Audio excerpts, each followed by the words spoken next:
The following is a presentation of the Belly Up Sports Media Network. Here's what's cooking on today's Sports Stove Fantasy Baseball Show. We are talking Fantasy All-Stars, the Council Curse, the craziness going on in the standings right now, and, of course, the weekly ads and drops from the waiver wire. That's what's cooking on today's Sports Stove Fantasy Baseball Show.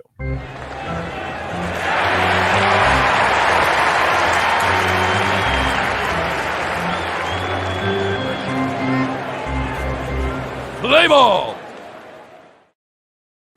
Welcome into an all-new edition of the Sports Stove Fantasy Baseball Show, presented by BellyUpFantasySports.com, Righteous Felon Jerky, and Seat Geek. I'm your host, Vince Stover. I am joined by the person that the fans are chanting for. We want Kevin.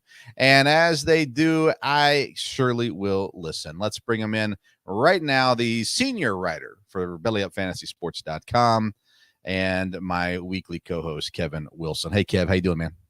I'm doing great, and it's great to be back, Vince. And I was glad to see that your dad stepped up. And but it's great to be back, and had some great time off. Actually went to a minor league baseball game, and so took in some baseball. They scored the most runs I've ever seen at a baseball game, 18. So that was a lot of fun. And so, but I'm glad to be back, and glad to talk about some baseball because we sure do have some things to discuss. There was an 18-9 major league game this week as well. I don't remember, was it Pirates and somebody? I forget who that was. But it was, well, yesterday the A's put 19. That's what it was.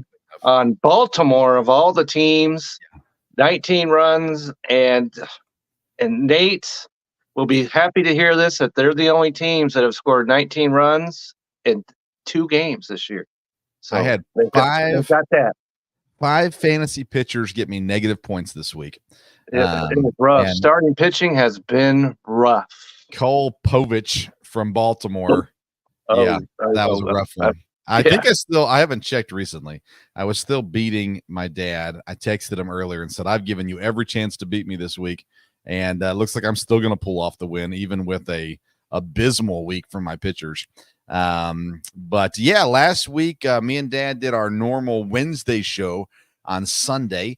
And so if you're into fantasy football, we talked some fantasy football. Did drop a couple fantasy baseball names there as well.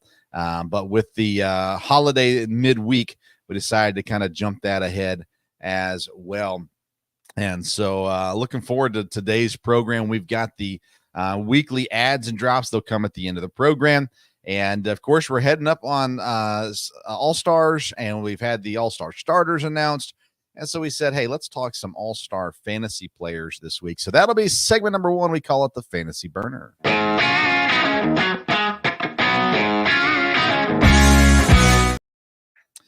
The Fantasy Burner segment is presented by SeatGeek. It's your one-stop shop for tickets. If you're going to a minor league baseball game, a major league baseball game, a concert, whatever it is, you can get your tickets at SeatGeek.com. And if you use the code BellyUpSports, you're going to get $20 off your first purchase. So again, SeatGeek.com, code BellyUpSports. Let's start with the actual All-Star starters. Was there anyone that surprised you? I can't say there was for me, but I'm not sure if there's anybody that kind of stood out or surprised you. Not as a surprise. I was very pleased that Jurickson Profar got his start because he's having a great year. And I know that we talked about Stephen Kwan before the year began. And what does he bring to the party? Well, he's only the major league leading hitter and was on the not just an all-star, but a starter. And that's his first time on as a starter. So those 2 guys, I was very pleased. I was not disappointed or anything like that. I thought that they did a very solid job with the players that got starting nods this year. Yeah, I thought, I went and voted a couple times, and, Vlad Guerrero, for instance, first baseman, AL, I didn't know that he really deserved that, but there wasn't a lot of great options. I voted for the Baltimore guy. Now I'm forgetting his name just for the life of me, slipping. But anyways, yeah, I thought overall it was a decent shake the way that it went down, and curious to see who ends up not being in. Tyler Anderson, by the way, made the roster, not a starter, but made the roster. I'm sure he's going to be a player of our discussion coming up real soon. Yeah. And a player on my team, CJ Abrams, was a player that I don't know if you could say he got robbed, but he was in the running, and so but he didn't get there as a starter. So right. But like as we said, I was not there was no one that said, well, why is that guy there? Right. And there wasn't, six guys from Philadelphia in there. There wasn't seven New York Yankees or any of that nonsense going on. So I thought it was good shake, good showing by the fans, and so I've got no issues really with any of the starters. I agree. All right, let's talk about the fantasy baseball all-stars. So what we're doing is we're giving you center, first base, second base, shortstop, third base, 3 outfielders, a DH, 3 starting pitchers, and a relief pitcher is how we're doing this today. I would assume a lot of these are going to be similar, but hey, that's okay. That's the way it works. That's okay. All right, so let's start with catcher, fantasy catcher that we would name as a fantasy all-star. Who would you have? Well, as thin as the catching position is in fantasy baseball, there are quite a few players that we could have went through, but the player that gets my nod, because I took into account not just who was number one, because that's lazy. I took in, as far like where they were drafted. Does that boost their value? Do they play other positions? But the positions that we're talking about here is their main position. Yeah. And so at catcher, I came up with Salvador Perez is my all-star starter. I was on him right from the start. And, when you look at this guy, he was drafted 16th round, 152nd overall. His value is through the roof completely. And so I know Adley Rutschman, he deserved a discussion, and your guy over there, Contreras in Milwaukee, deserved some discussion.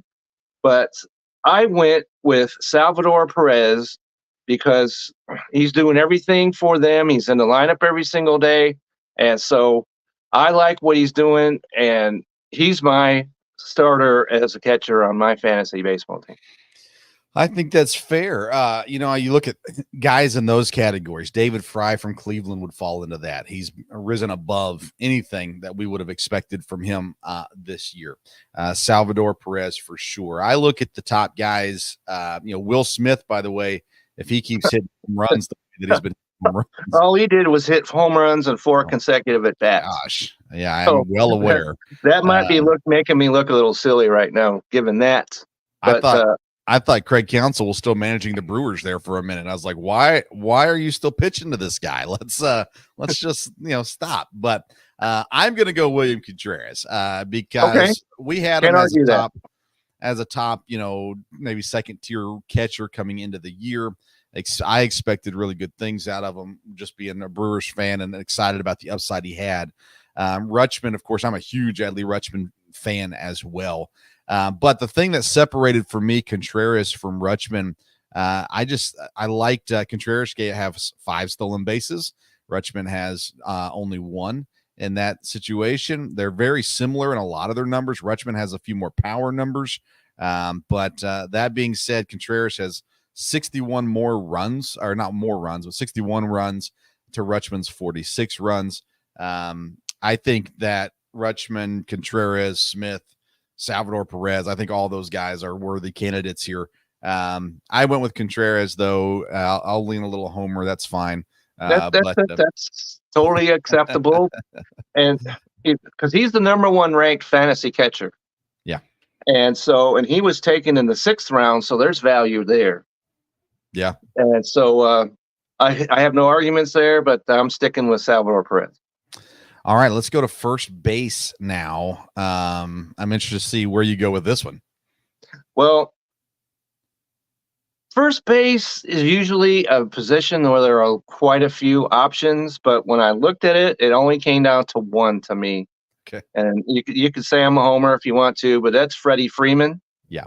And he was taken in the first round, but that's not a lot of value there. But he's doing it all. Yeah. Right. And 301 average, 13 homers, 58 RBIs. He's the number one ranked first baseman in fantasy. And so a lot of these other guys have not been as nearly as consistent as he has. And so to me, there's really no argument here. It's Freddie Freeman, and he's the starter, and there's no one else to discuss to me, really. 100% agree with you. I don't think there's any question.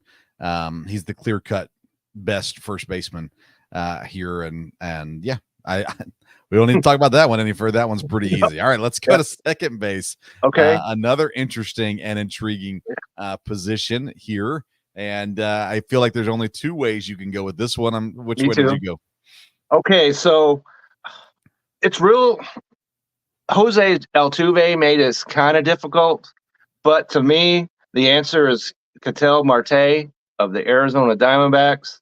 And because he's the number one ranked second baseman in fantasy.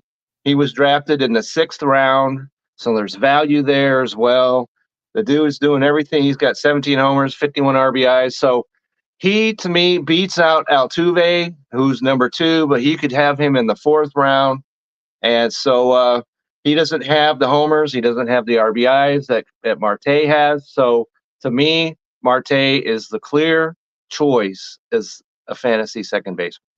So for me, it came down to Marte and Mookie Betts. And I know Betts, you're the way you're doing it.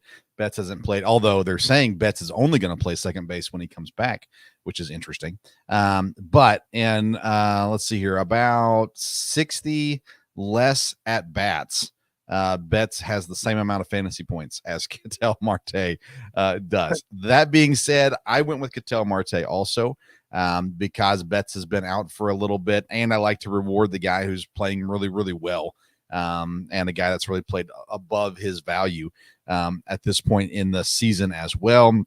He's got 17 home runs. That's 7 more than Betts, and again, had Betts been playing the whole time, I'm sure he would have beaten that number. I wanted to reward Ketel Marte. I know he's listening, and so that's I know that he's so excited about this. But I didn't say I put Marte in. He's more excited about this than when he got the actual announcement. But but you mentioned Mookie Betts, and I did not consider anybody that was on the IL for any of my spots. And we could go back to first base if Bryce Harper was not on the IL. There could have been some discussion there, but he is on the IL, so that's. I'm just mentioning that in case someone's like, well, why did you pick that guy? Well, he's, or not pick that guy because he was on the IL. And if I had picked Mookie Betts, he's a shortstop. Yeah, I know he's at second in outfield, but he's a shortstop in my mind.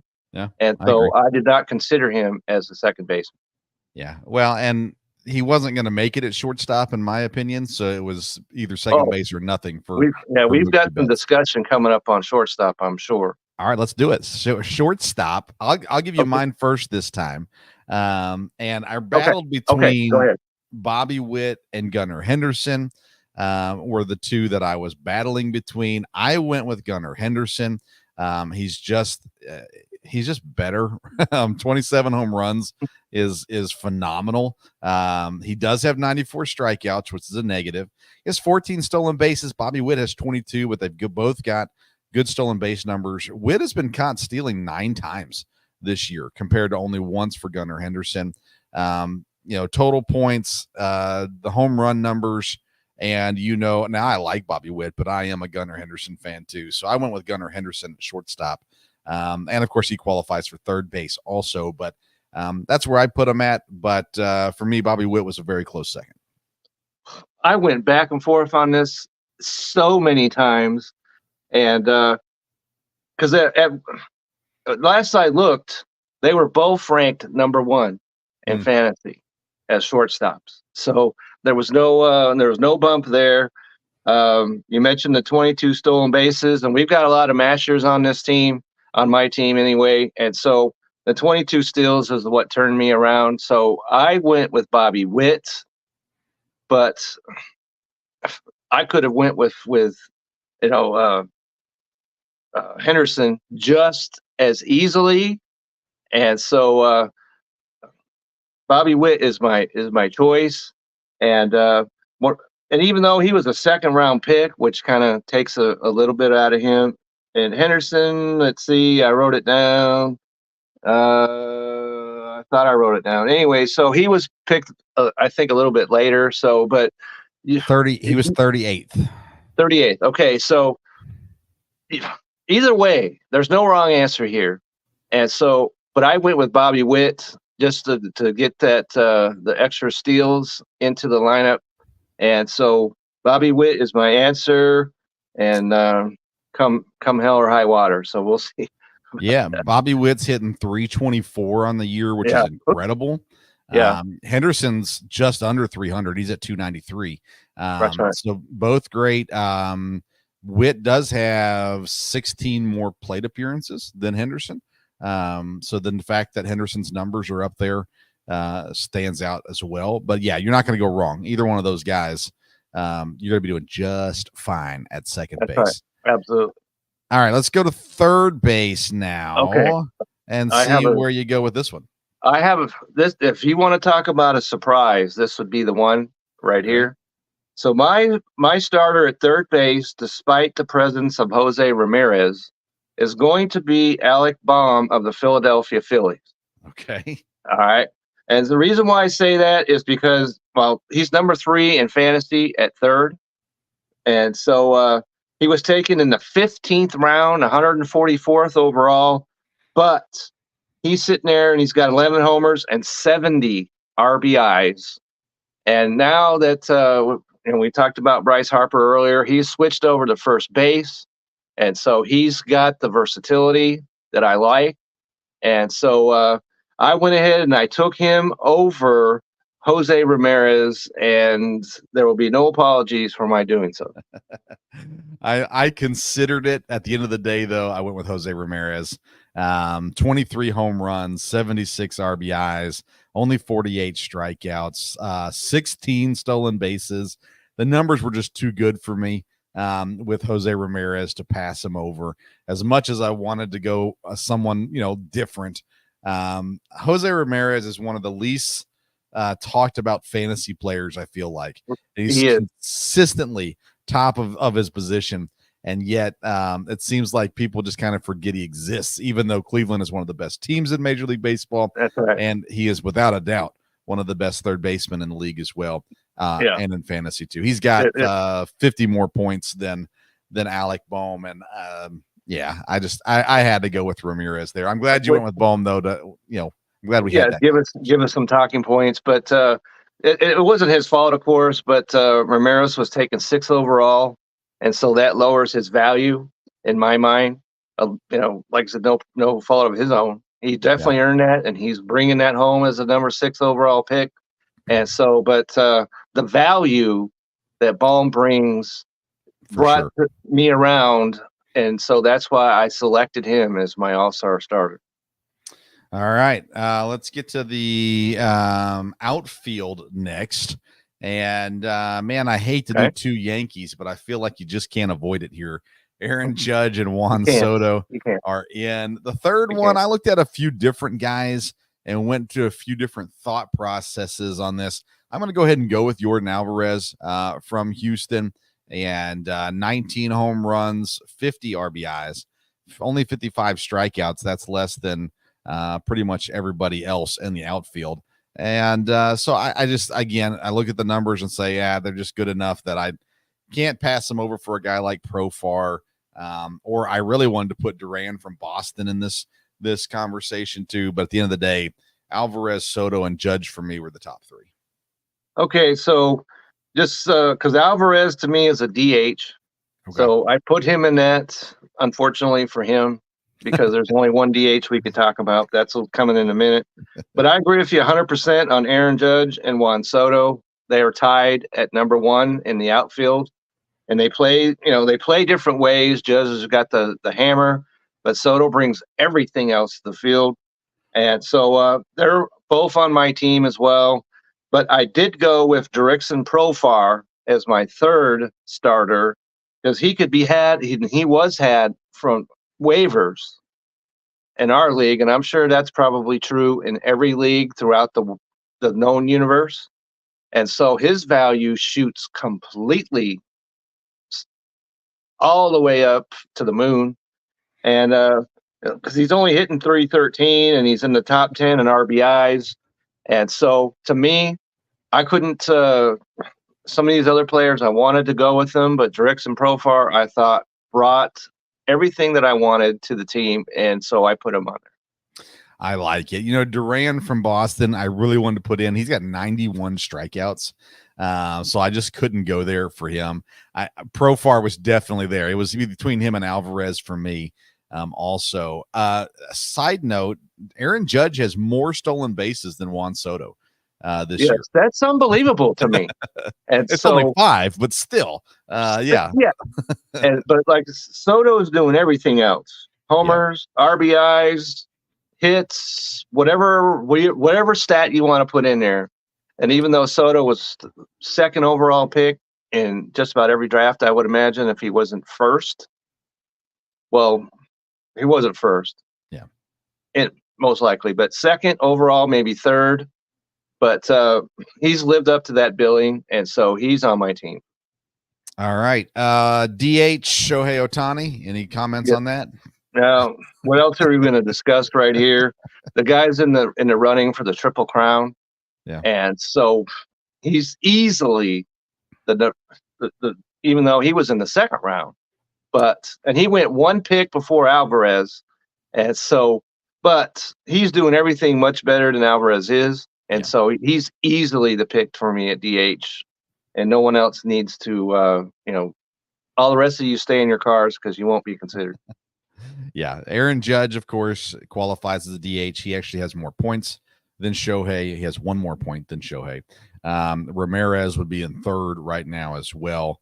Alvarez in fourth. So there's plenty of good guys, but Shohei still is above pretty much them all when it comes to fantasy and real baseball also. All right, starting pitchers. We're doing 3 of them. Okay. And yeah, let's start. See what you got. Okay, so number 1. And he's number 1 in fantasy baseball. Now, raise your hand if you had Seth Lugo as the Kansas City Royals as the number 1 fantasy pitcher in all of baseball in July. I'm looking. I don't see any hands in the air because if you did, you were a liar. And so he leads the league in wins, ERA. He has a 1.04 WHIP, 110 strikeouts. And unfortunately for me, I picked him up. I dropped him. I picked him up again and dropped him again. And then Nate picked him up.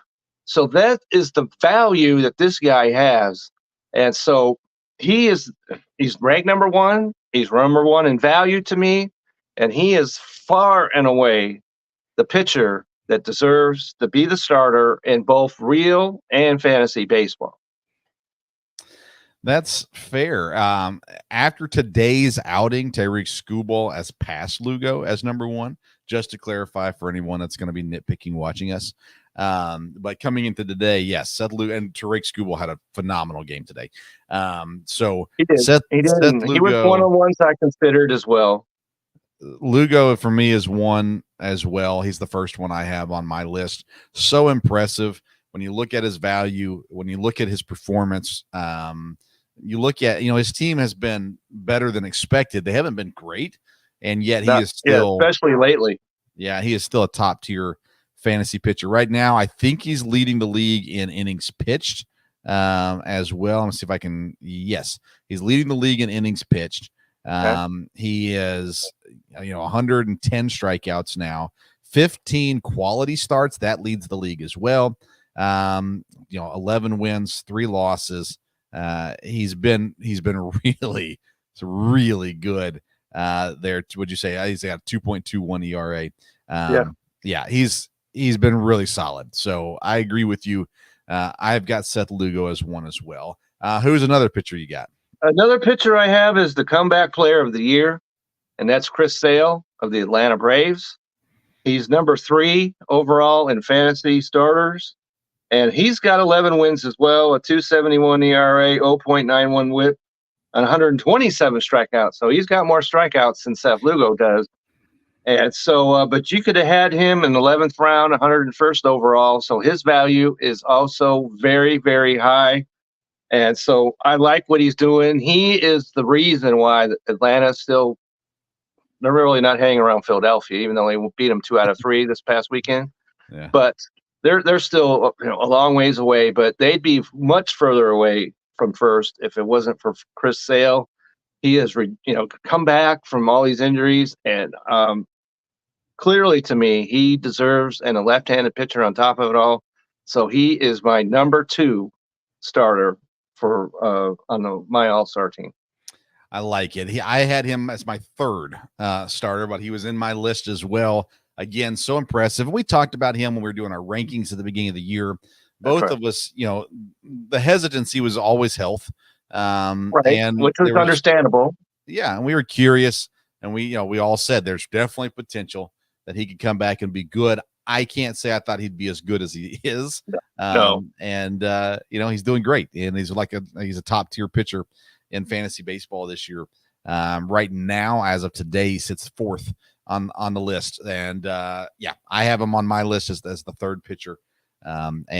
So he made my all-star team as well. Who's the last pitcher, starting pitcher? So the last pitcher, I really, really, really wanted to go with Ranger Suarez, but he has completely collapsed.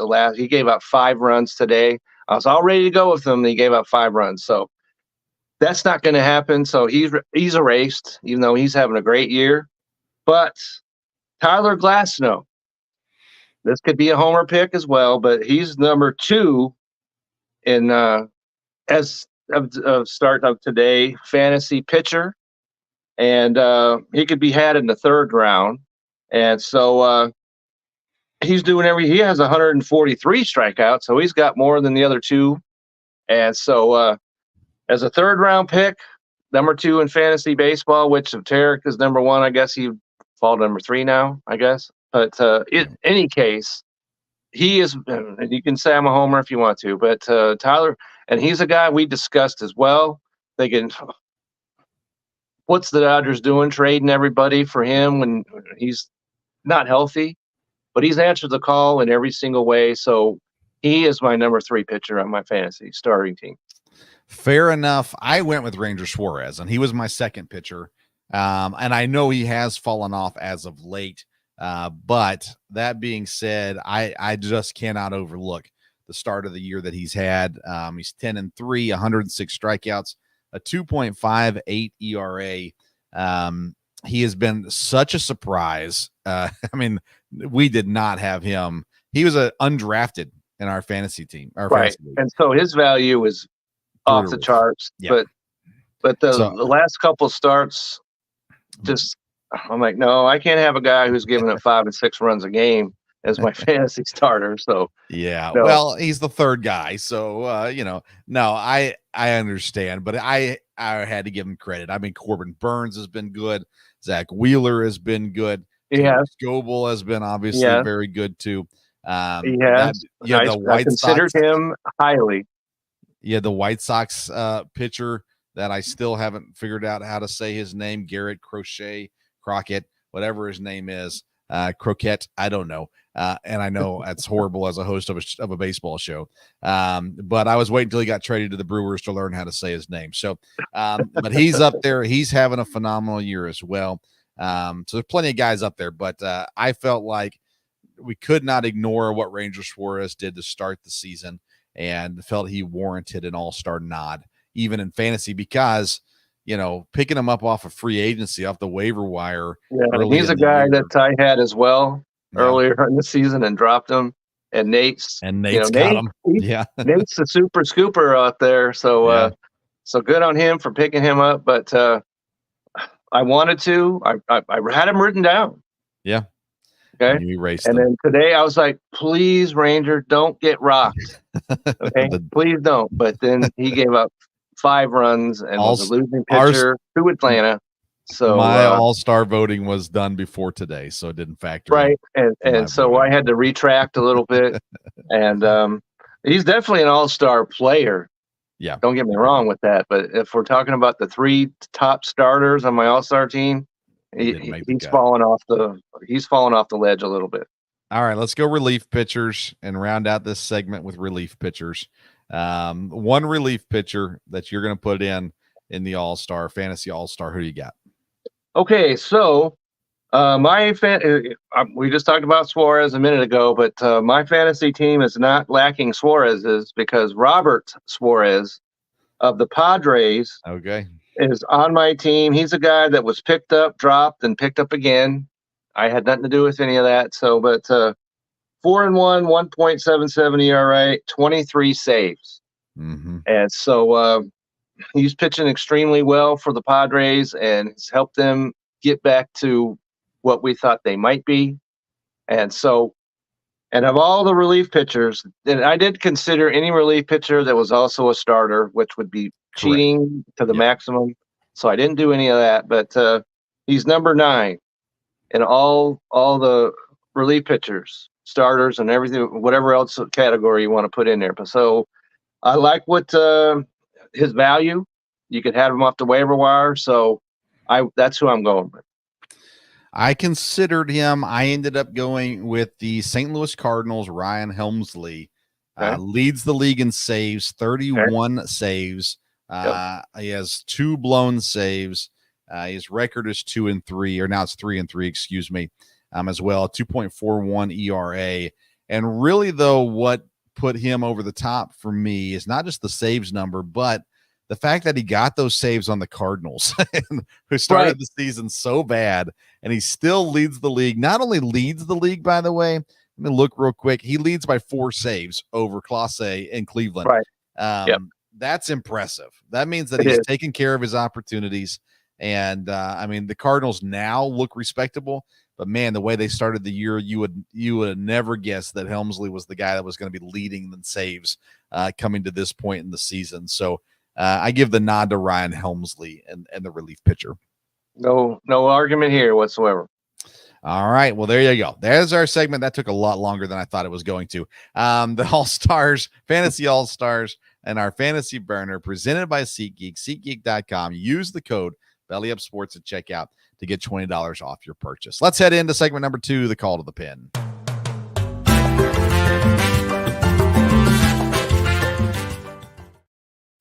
Call to the Pin is presented by Righteous Felon Jerky. Join the flavor revolution at righteousfelon.com. Use the code STOVE15 at checkout. You're going to get 15% off your purchase. You know, Kevin, they say the only one that matters is the last one. If you win the last one, then that's really all that matters. Well, the Brewers won the last one today against the Dodgers, and so we're going to claim that as a victory, even though they didn't win the series. Congrats to the Brewers, by the way, today. Let's start with the Yankees' fall, though. They are now 2.5 back from Baltimore. They have had the worst record since middle of June. That's right. In a huge turn of events, and Baltimore has taken the lead. Baltimore hasn't run away with it, but still taking the lead over the New York Yankees. What, if anything, does this change in your mind about the AL East race? It really doesn't change anything. And interesting side note to this is today, my wife and I went into this place to get some lunch. We walk in there, and the guy's like, well, if you want to sit up here, you could talk about baseball. I'm like, that's right down my alley. So sit down, and he had a Yankees hat on. And so that's exactly what he asked me about. What do I think about the Yankees? And it's unfortunate because they had the worst record in baseball since June 15th.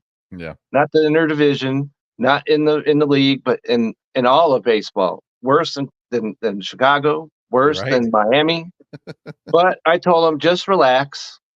All teams go through this sort of thing. And just what I was saying, let's not climb aboard the Yankees Express when they were expressing. Don't get ready to, shove the train off the bridge right now just because they're losing.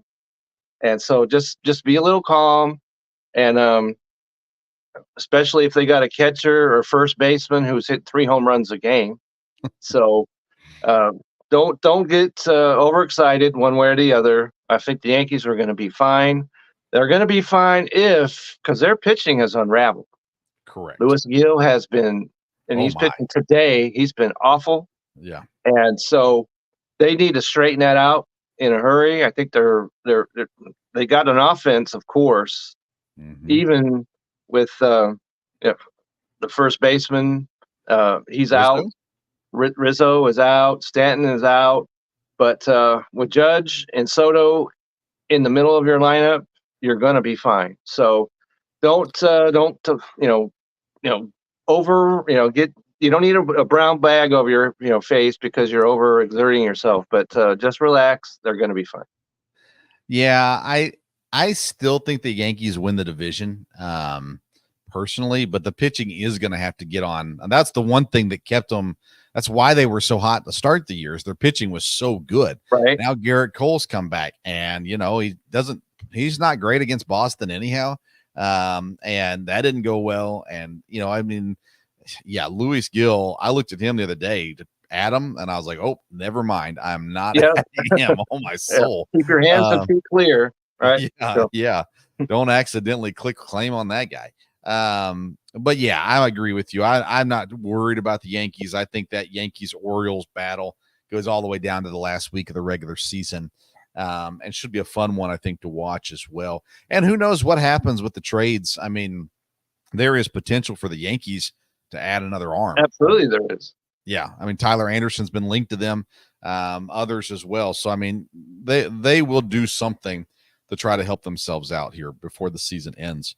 What about AL West? Seattle's still leading, but only by 2 games. Nobody in the AL West having a great week, but Houston is sniffing back at the Mariners right now. I just cannot trust the Mariners.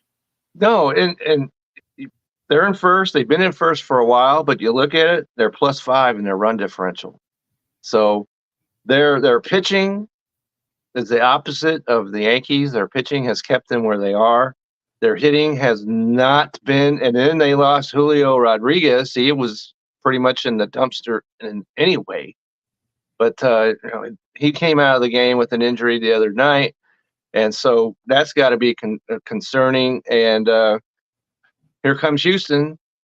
I believe somebody predicted that. And as you mentioned, they're 2.5 out. And so they've had some issues of their own. But I think Houston is going to overtake them at some point because not like they're +38, which isn't overwhelming. But right. I think they're going to overtake them, and they're going to win this division. I agree. Cleveland's still taking care of things in the Central. Won't spend time on that today. The Dodgers taking care of business in the West. Although San Diego, and I'm not saying San Diego's going to catch the Dodgers, but San Diego is finally respectable again at 4 games over 500, and now they're actually starting to look like the team maybe we thought they could be coming into this year. And by the way, watch out, Arizona's at 500. Maybe they start turning things around too. They could at least make the wild card race interesting. That's right. Yeah, San Diego though. The interesting part about the interesting part about Arizona, you know what their run differential is? 0. So that's the definition of mediocre. But in today's baseball world, that's all you really need to have to get to the playoffs. So, and they are playing much better. I think it was negative for the most of the season. They got it, so it's not negative anymore.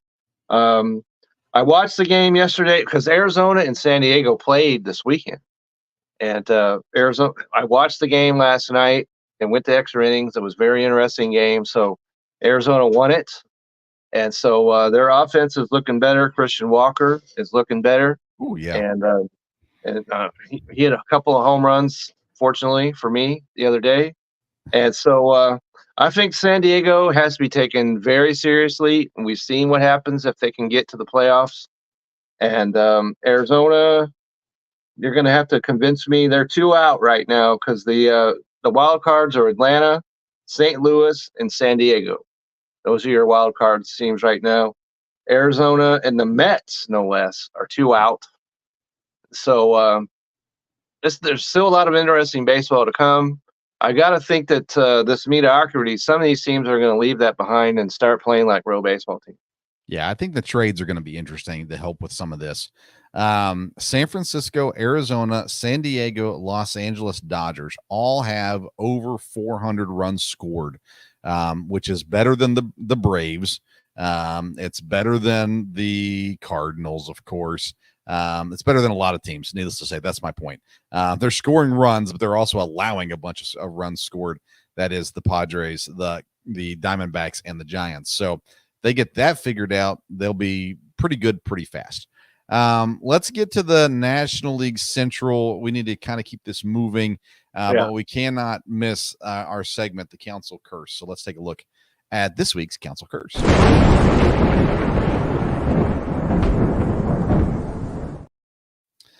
The baseball gods,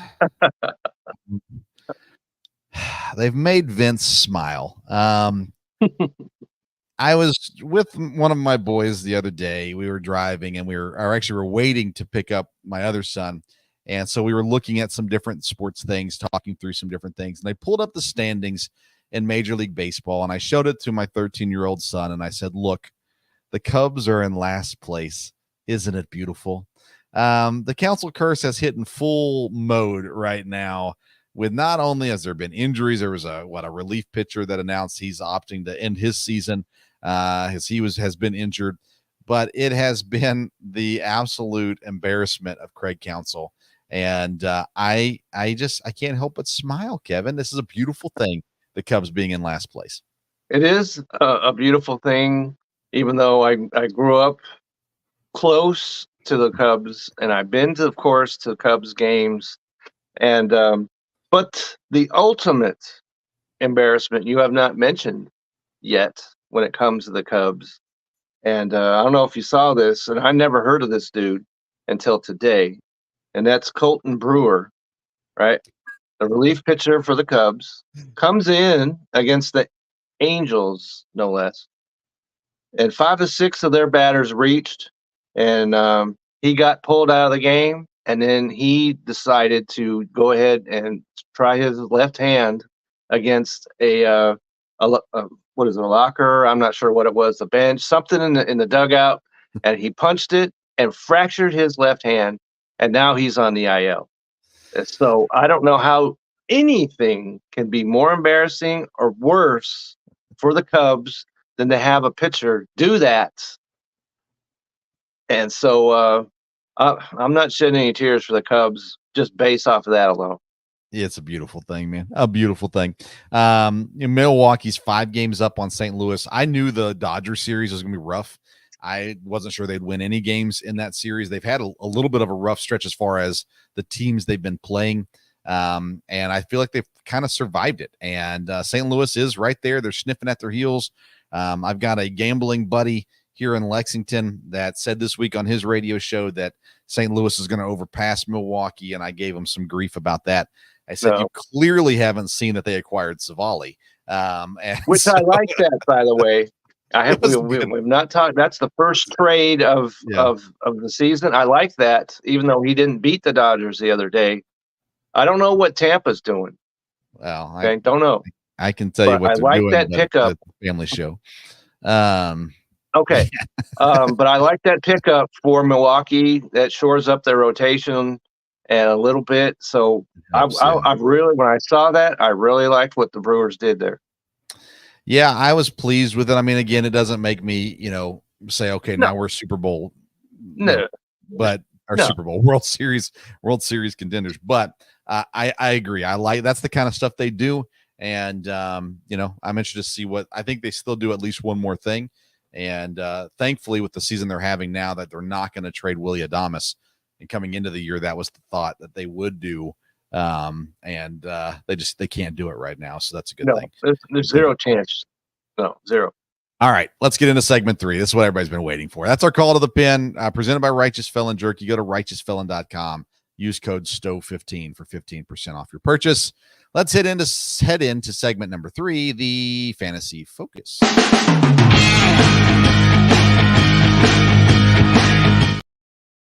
All right, Fantasy Focus is presented by BellyUpFantasySports.com. It's where you can go to find all of Kevin Wilson's articles, as well as others writing on fantasy sports topics as well. We've already been in the comments section.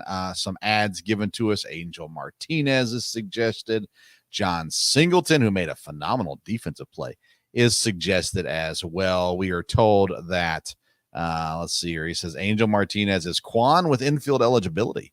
So there you go. It's in between Quan and Ramirez the last 5 games in a row. So there you go. A couple things to keep your eye out for as well. Kevin, we pay you millions. So let's start with you today.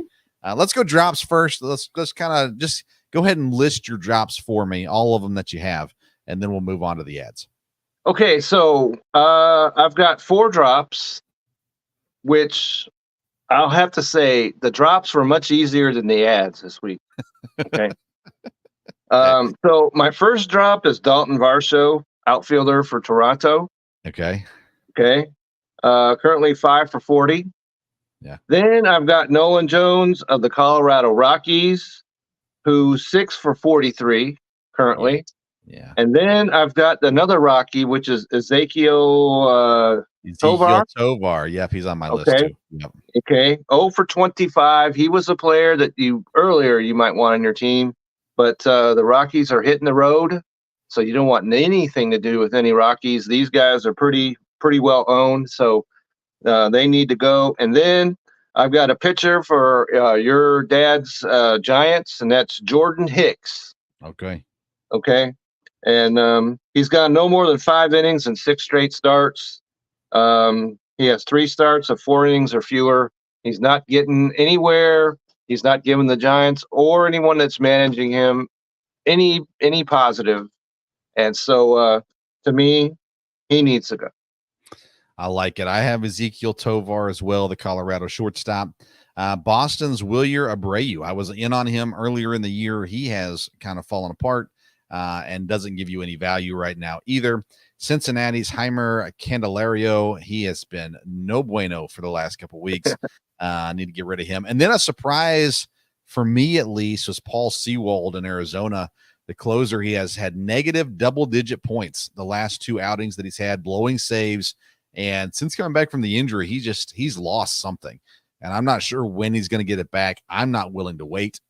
So I'm sending him off and saying, good luck to you, but not on my team, needless to say, anymore. And he was a guy I was huge on coming into the year.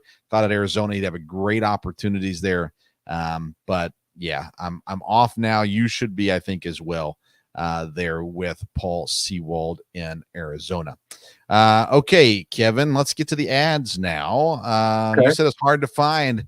I don't disagree with you, but go ahead and start us off. Who's the first? Okay, but there was one player that if you go check not in our league, but if you're in a league, go see if Jose Miranda is available, and if so, add that guy right now. Yeah. And when we went to air, Mike and I are going toe to toe, and I was thinking about adding him, but Mike beat me to it, and all he did was go 12 for 12, tying a major league record that has not been met since 1952.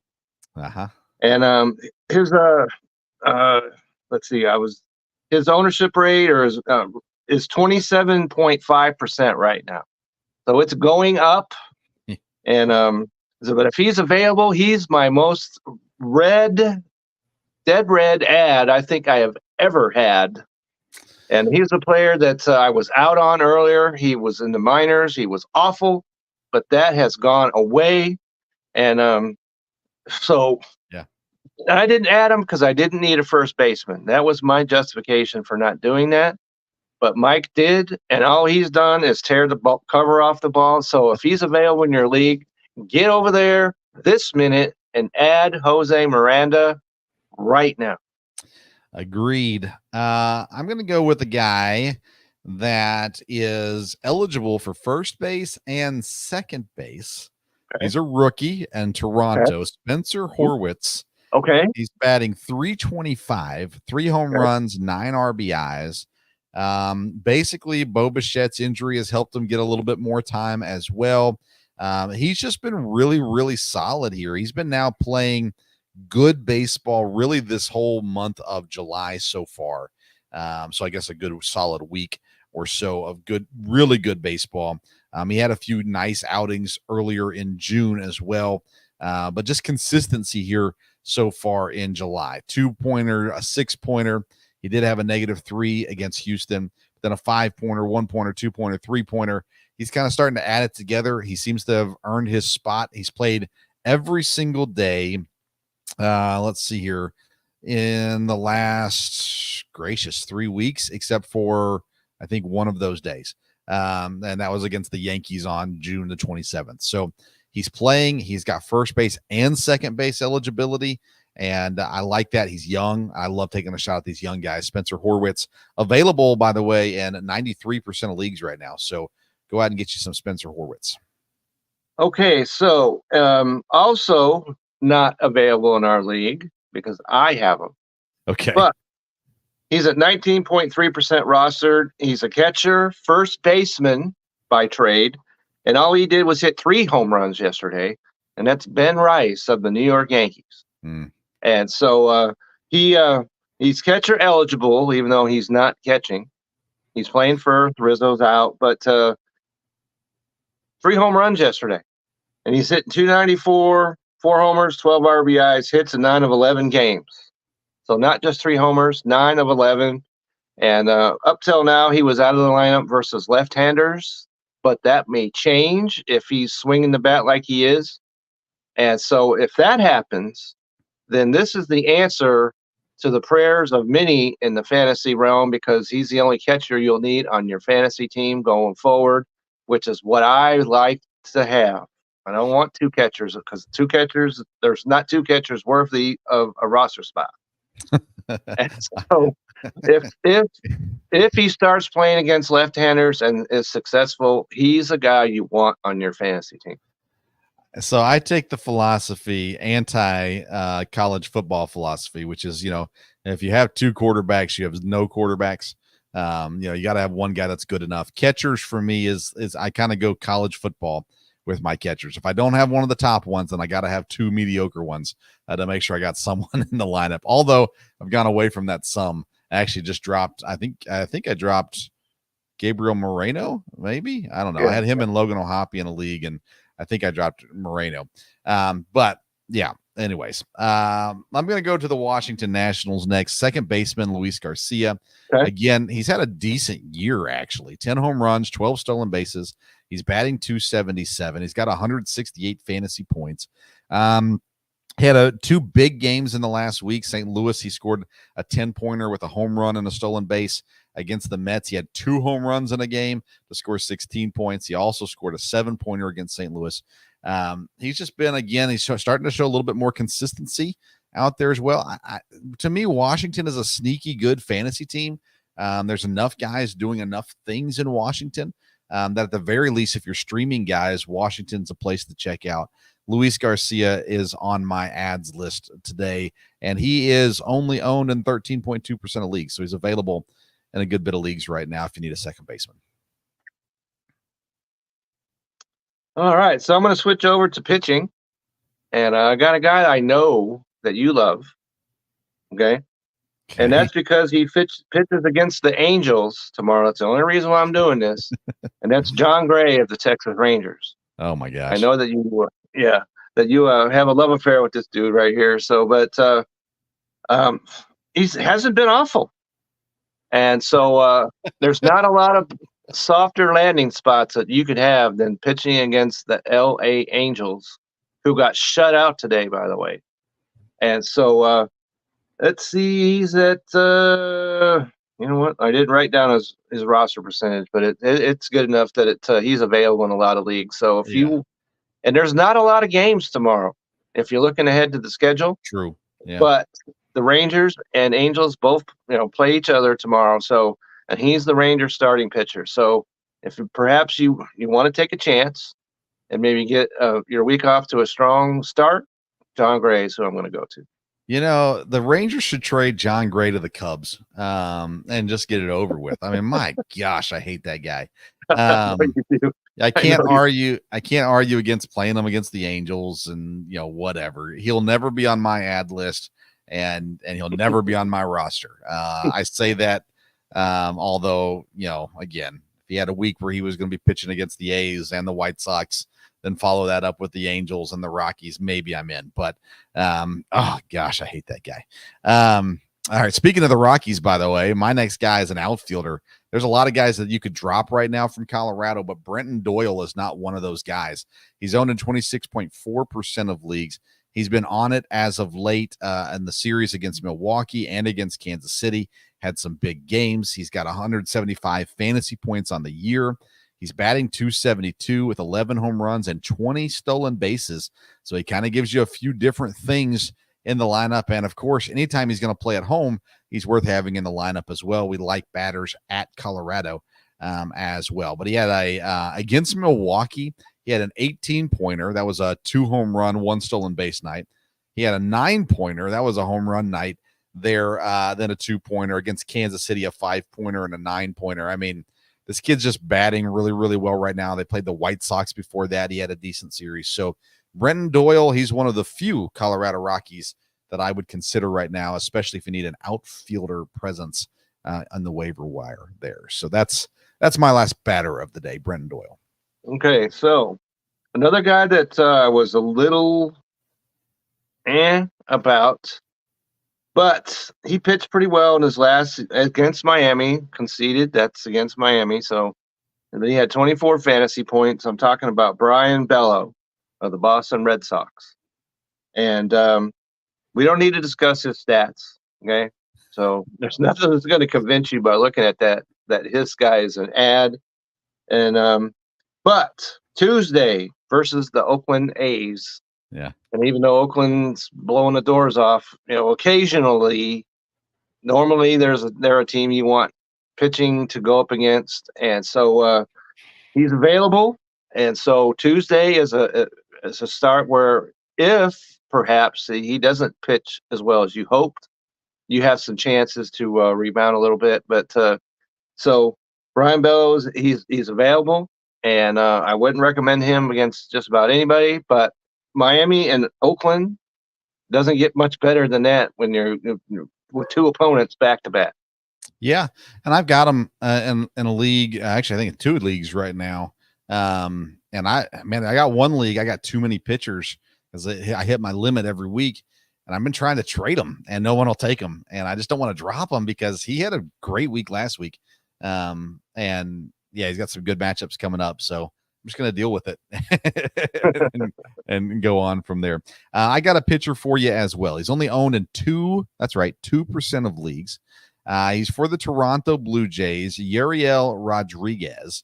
Okay. He started the year out of the bullpen, and now he's in the rotation. And what has he done in the rotation? Well, on July the 1st, he played Houston. He went 6.2 innings, 1 earned run, 6 strikeouts, 2 walks for 17 fantasy points. He followed it up on Saturday against Seattle, going another 6 innings, another 6 strikeouts with only 2 walks, 0 earned run, a 27-pointer against them. So when you can go against Houston and Seattle and score well, and your next battle is Friday against the Diamondbacks, even though they've been playing better, I like what Yariel Rodriguez gives right now, and he is super available. He's 1-3 on the year, 3.56 ERA, 29 strikeouts.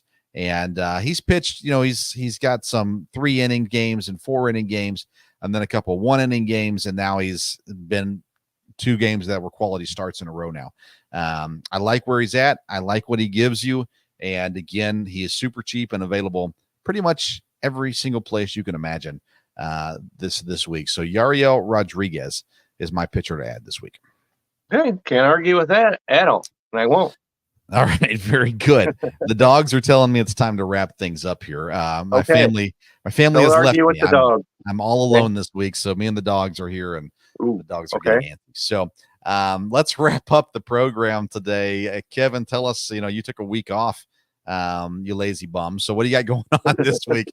What do we expect to see from you on Belly Up Fantasy Sports? Right now, because I put it on an article this week, my mid-season reports. That's right. Okay, so you definitely want to get over there and check that out. I take a look back on what's happened in the first half of the season, and I look at disappointments, which there are plenty. I look at injuries, which there are plenty. I look at the best rookie pitcher and the best rookie position player. And so you definitely want to get over there and check that out. It's on the website. It's also on Reddit if you want to do that. And we talked about the Fantasy All-Stars. I'm going to put that into an article and kind of cheat my little bit ways to do that. But I'll get a little bit more in depth in some of the picks that we've made tonight in that article and why I did what I talked about tonight. But that'll be out probably tomorrow. Awesome. Let's see here. We are on the Wednesday show, the Sports Stove podcast. We are talking fantasy football. We got tight end rankings coming up this week. We've covered running backs, receivers, and quarterbacks already. Then a week from Wednesday, we start our NFL previews. So not fantasy football, but actual NFL previews. Really excited.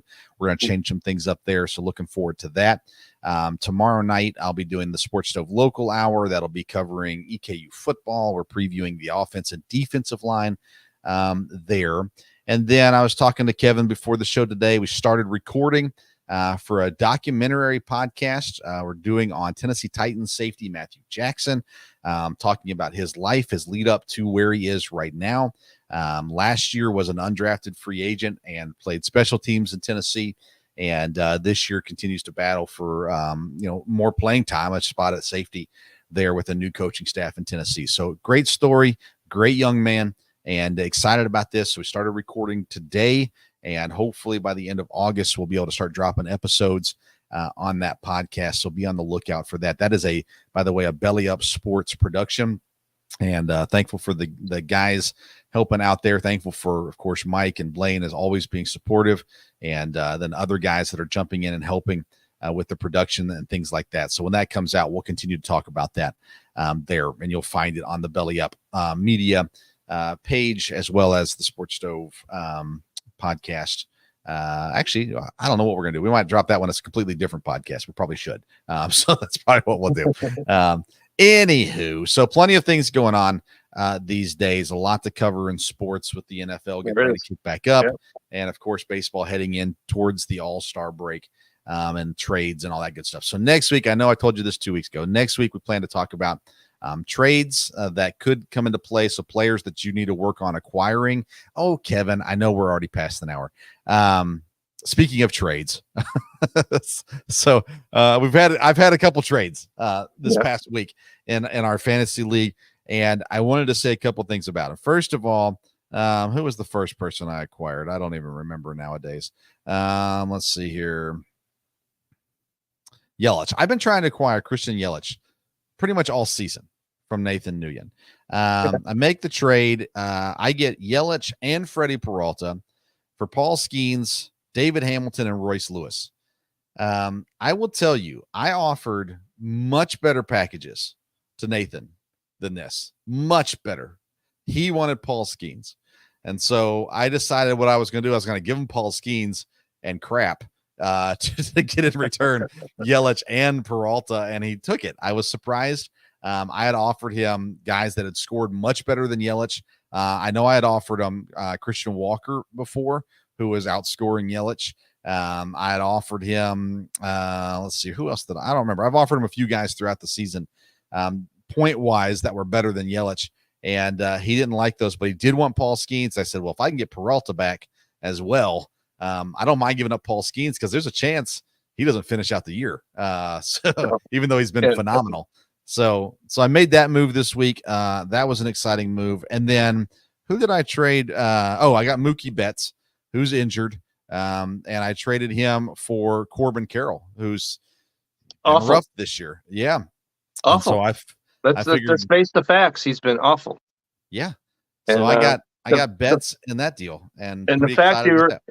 he's got no trade value right now. He doesn't. Yeah. Because, and so if Betts comes back, which he was on the broadcast on was the Brewers broadcast, and it sounds to me like he fully expects to be back, and that'll be in the playoffs. Yeah. For us. So you get Mookie Betts. Yeah. For the playoffs. And then I spoke with Nathan earlier today, and Paul Skeens, you're right. He wanted him because he's trying to make the playoffs. He's behind me. And so that's the kind of move to me. I guess it makes sense. When he explained it to me that he wanted Paul Skeens because he's trying to make the playoffs, and Paul Skeens has been as good as you could possibly want. And I guess if in his mind, if you rally and make the playoffs, you made the playoffs, then you'll worry about whether or not he pitches then. Yeah. That was his thought process, and you can't really, quibble with that a whole lot. I would have not done that trade personally. Me neither. But I when he told me, okay, I could see it. Okay. He's got a reason. Yeah. He's got a reason. And if you've got a reason and you make a trade or a waiver pickup or a waiver drop or whatever, and you believe that's the right move, then forget what I think, forget what anyone else thinks. If that's the move you think is the better move, then you do it and you live with it. Well, I'll tell you this too, just to wrap up the show. In our league, I am surprised Mike caught up to you. That's for sure. Right now he's beating you by 4. I think that's going to be a final. No, you still got Rice going. Oh man, negative points from Rice hurt you today. And he's still got somebody going too. He hit 3 home runs yesterday, and he gets negative points from me today. Yay! You had a negative pointage from the Tampa pitcher and the negative points from the catcher. You would have beat Mike otherwise. Well, like I said, if I'd picked up Miranda, we wouldn't be having this discussion. Very true. You're still in the playoffs at the moment. I beat my dad. My dad was the last person in our league that I hadn't beaten yet this year. And I gave him every opportunity to win. But I'm able to beat him. The other 2 guys at the top both win this week. Dan and Chase continue, but nobody other than Mike got over 400 this week. You're at 399, so we'll count you in there too. That's you would have beaten everybody else in the league except for Mike this week. So congratulations on that. Nate does get a big win. He's still in the hunt. Dad with the loss, he's going to drop now down pretty much out at this point of the playoff race. So it really is down to the 4 of us. I think it's pretty well set, but maybe Nate might make a big run. Let me just say, because and I discussed this with Nate as well. Him and I play each other this week coming up. And he already knows, because I've told him that when you play me, you get both barrels. Yeah. All right. So there will be no mercy, going on there. So he's in that. It's playoffs or no for him. Right. Yeah. Right now. And by the way, Nate Nguyen, most improved fantasy player of the year. He's going to win that award for us this year.